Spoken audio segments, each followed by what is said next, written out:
ओम नमः शिवाय। जय भोलेनाथ। आप सभी श्रद्धालुओं का हमारे चैनल में हार्दिक स्वागत है। आज हम भगवान शिव को समर्पित पावन सोमवार व्रत की कथा और सोमवार व्रत के महत्व की विधि का श्रवण करेंगे। मान्यता है कि श्रद्धा और विश्वास से इस कथा को सुनने तथा व्रत करने से भगवान शिव और माता पार्वती की कृपा प्राप्त होती है, मनोकामनाएं पूर्ण होती हैं तथा जीवन में सुख, शांति और समृद्धि आती है। आइए सच्चे मन से ओम नमः शिवाय मंत्र का स्मरण करें और सोमवार व्रत की कथा को शुभारंभ करें। सूत जी बोले कि सोमवार व्रत साधारण है और दिन के तीसरे पहर तक करना चाहिए। इस व्रत में फलाहार अथवा पारण का कोई विशेष नियम नहीं होता, किंतु दिन में एक ही समय भोजन करना अति आवश्यक है। सोमवार के व्रत में शिव पार्वती का पूजन करके शिव महिमा स्रोत का पाठ हो सके तो करना चाहिए। सोमवार का व्रत 3 प्रकार से करना चाहिए। प्रति सोमवार को साधारण रूप से, दूसरे सोमवार को सोम प्रदोष और तीसरे 16 सोमवार। इन तीनों की विधि एक ही है। पहले शिव पार्वती का पूजन करना चाहिए, फिर कथा श्रवण करनी चाहिए। प्राचीन काल में एक धनवान सेठ था, जिसके यहाँ धन की कुछ भी कमी नहीं थी, परंतु सब कुछ होते हुए भी उसे एक बड़ा भारी दुख संतान न होने का था और पुत्र प्राप्ति की चिंता में हर समय बेचैन रहता था। वह पुत्र प्राप्ति की कामना से हर सोमवार को भगवान शंकर का व्रत और पूजन करता और शाम के समय शिव जी के मंदिर में जाकर धूप दीप जलाया करता था।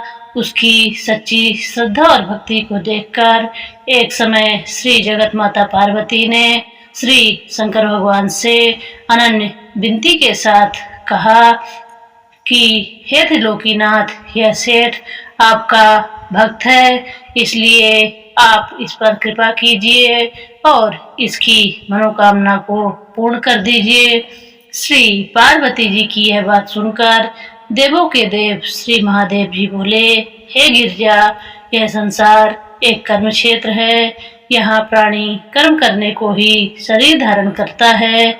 जैसे किसान खेत में जैसा बीज बोता है वैसा ही उसे फल प्राप्त होता है, ठीक इसी प्रकार संसार में जो जैसा कर्म करता है वो वैसा ही फल पाता है।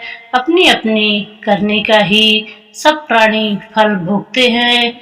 यह बात सुनकर दयामयी श्री पार्वती जी ने फिर अनन्य विनय के साथ कहा, हे प्राणनाथ, जबकि यह बेचारा रात दिन दृढ़ विश्वास के साथ आपकी भक्ति करता है, तब आप कृपा करके इसके दुखों का निवारण कीजिए। आप तो दया करने वाले हैं, आप इस पर दया अवश्य करो। श्री गिरजा भवानी के इस प्रकार आग्रह करने पर श्री शिवजी महाराज बोले, हे पार्वती, वैसे तो इसके किसी प्रकार की कोई कमी नहीं है, केवल एक पुत्र का अभाव है। सो ये पुत्र प्राप्ति की चिंता में रात दिन दुखी रहता है। इसके भाग्य में कोई पुत्र नहीं है, फिर भी मैं इसकी श्रद्धा देखकर और तुम्हारे आग्रह से उसको पुत्र प्राप्ति का वरदान देता हूँ, परंतु वह पुत्र केवल 12 वर्षों तक ही जीवित रहेगा। इसके पश्चात वह मृत्यु को प्राप्त हो जाएगा। सो हे पार्वती जी, इससे अधिक मैं इसके लिए और कुछ भी नहीं कर सकता। शिवजी महाराज और पार्वती जी की ये सब बातें वे सेठ भी पूजा करते हुए सुन रहा था। इस बात से उसे ना तो कुछ प्रसन्नता हुई और ना ही दुख प्राप्त हुआ। वह उसी प्रकार प्रत्येक सोमवार को शिवजी महाराज का व्रत व पूजन करता रहा। इस प्रकार करते करते बहुत दिन व्यतीत हो गए।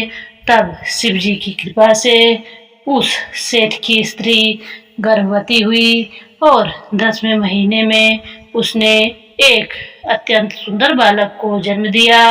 सेठ के घर में बहुत खुशी मनाई गई, परंतु सेठ को उसके केवल 12 वर्ष की आयु को जानकर कोई प्रसन्नता नहीं हुई और न ही उसने यह भेद किसी के सामने प्रकट किया। इस प्रकार प्यार दुलार में वह बालक 11 वर्षों का हो गया। तब उस बालक की माता ने अपने पति देव से कहा, हे प्राणनाथ, अब हमारा लल्ला सयाना हो गया है, अतः किसी सुंदर गुण युक्त कन्या से इसका विवाह करा देना चाहिए। इस पर सेठ ने कहा कि अभी हम इसका विवाह नहीं करेंगे, क्योंकि मैं इसे काशी जी को पढ़ने भेजना चाहता हूँ। इतना कहकर सेठ ने उस बालक के मामा को बुला लिया और उसे बहुत सा धन देकर कहा कि तुम इसे पढ़ने के लिए काशी जी ले जाओ। मार्ग में जहाँ भी ठहरो वहाँ यज्ञ व दान दिल खोलकर करते हुए जाना तथा भूखों को भोजन वस्त्र देते हुए चले जाना। इस प्रकार समझा बुझाकर सेठ ने दोनों को भेज दिया। वे दोनों मामा भांजे यज्ञ रचाते, भूखों को भोजन और वस्त्र देते हुए चले जा रहे थे। चलते चलते मार्ग में एक शहर में रुके। दैव योग से उस नगर के राजा की कन्या का विवाह होने वाला था और जो राजा बारात लेकर आया था उसका लड़का एक आंख से काना था। राजा को इस बात की बड़ी चिंता थी कि कानेवर को देखकर कन्या के माता पिता विवाह से इनकार न कर दे। इस कारण जब उसने अति सुंदर सेठ के लड़के को देखा तो मन में विचार किया कि क्यों ना इस लड़के को दूल्हा बनाकर बारात का ढुकाव करा लिया जाए, जिससे किसी प्रकार की कोई बाधा न पड़े। ऐसा विचार करके राजा ने उस लड़के के मामा से प्रार्थना की तो वे दोनों सहमत हो गए। तुरंत उस सेठ के पुत्र को स्नान आदि कराकर तेल फुलेर मलकर उसे वर के वस्त्राभूषण पहना दिए गए। इस प्रकार उसका सौंदर्य और भी अधिक बढ़ गया और उसे घोड़ी पर चढ़ाकर बड़ी धूमधाम से बारात का ढुकाव कराया। उस सुंदर वर को देखकर स्त्रियां बहुत प्रसन्न हुई और बड़ी सुंदरता से सारा काम हो गया।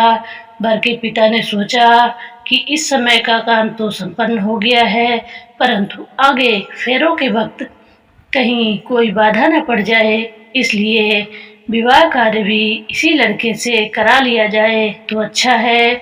ऐसा विचार कर वर के पिता ने उस लड़के के मामा से विनय पूर्वक अनुकूल वचन कहे कि आप कृपा करके फेरों और कन्यादान का काम भी करा दें तो आपकी बड़ी कृपा होगी।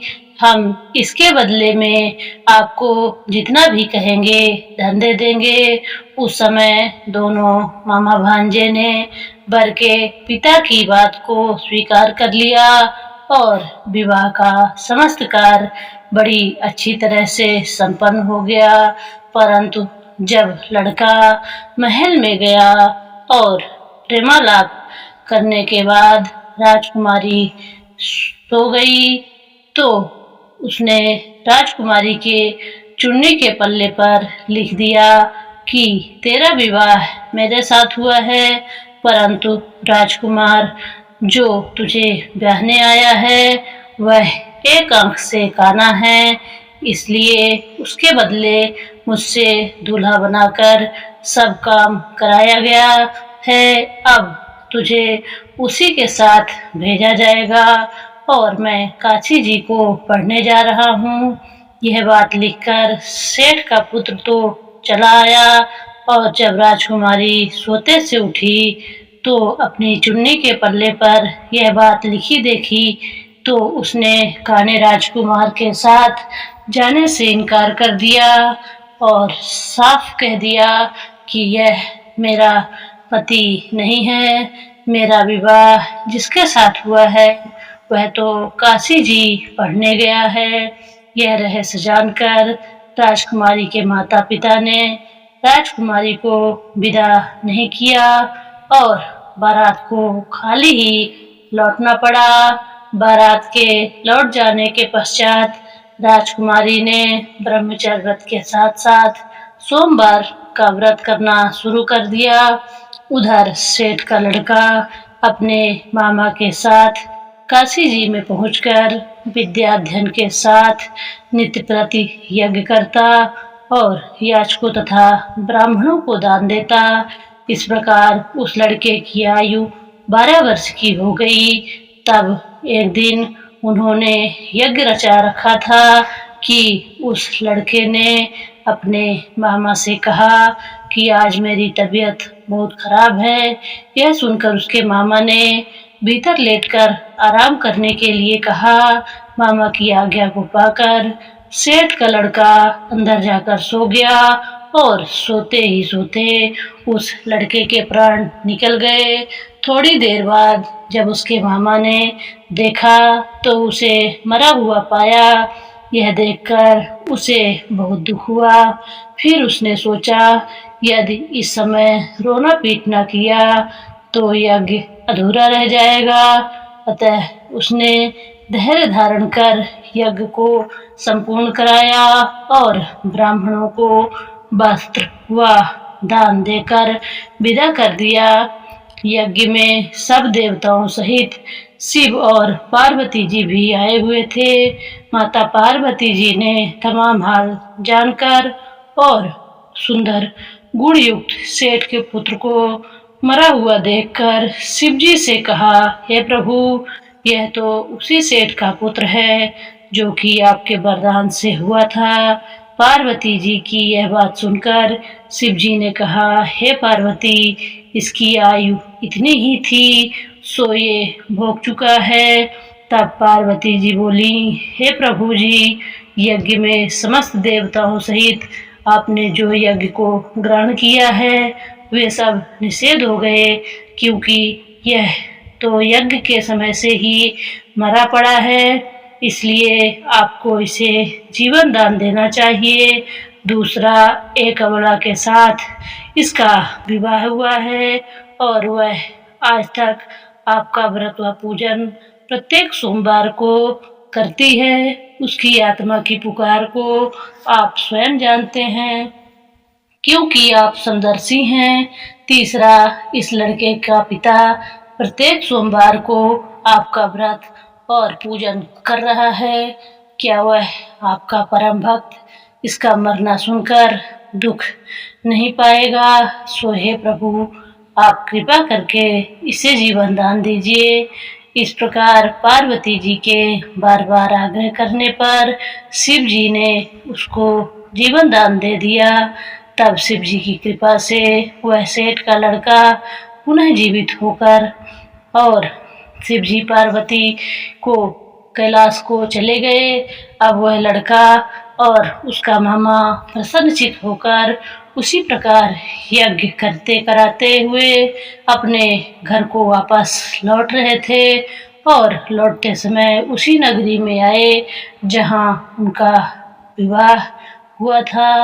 वहां पर जब उन्होंने उस नगर में यज्ञ आरंभ कराया तो खबर पाते ही राजा और रानी उस सेठ के लड़के को पहचान कर उसे राजमहल में ले गए और वहां उसकी बहुत खातिरदारी की।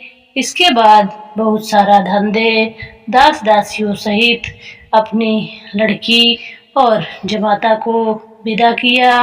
अब से सब उसी प्रकार यज्ञ रचाते हुए अपने नगर में आ गए। तब उसके मामा ने कहा कि मैं पहले तुम्हारे घर जाकर खबर कर दूं। इतना कहकर मामा चल दिया। उस समय उस लड़के के माता पिता अपने ऊंचे मकान की छत पर इस विचार से बैठे हुए थे कि यदि हमारा पुत्र सकुशल वापस लौट आया तो हम भी छत पर से उतर आएंगे, अन्यथा वहीं से गिरकर अपने प्राणों का अंत कर देंगे। उसी समय लड़के के मामा ने आकर यह समाचार दिया कि आपका पुत्र सकुशल आ गया है, परंतु उसके माता पिता को विश्वास नहीं हो रहा था। तब लड़के के मामा ने शपथ पूर्वक तमाम बीता हुआ हाल सुनाया और कहा कि आपका पुत्र राजा की लड़की से विवाह करके अनेक दास दासियों सहित राजकुमारी को साथ में लेकर आ गया है। तब वे सेठ ने बहुत खुशी के साथ उनका स्वागत किया और आनंद व प्रसन्नता के साथ रहने लगे। इसी प्रकार जो कोई सोमवार के व्रत को धारण करता है अथवा इस पुण्य प्रदान करने वाली कथा को पढ़ता है या सुनता है, उसके सब दुख दारिद्र नष्ट हो जाते हैं और उसकी सभी मनोकामनाएं पूर्ण होती हैं। इसमें किसी प्रकार की कोई संदेह नहीं है।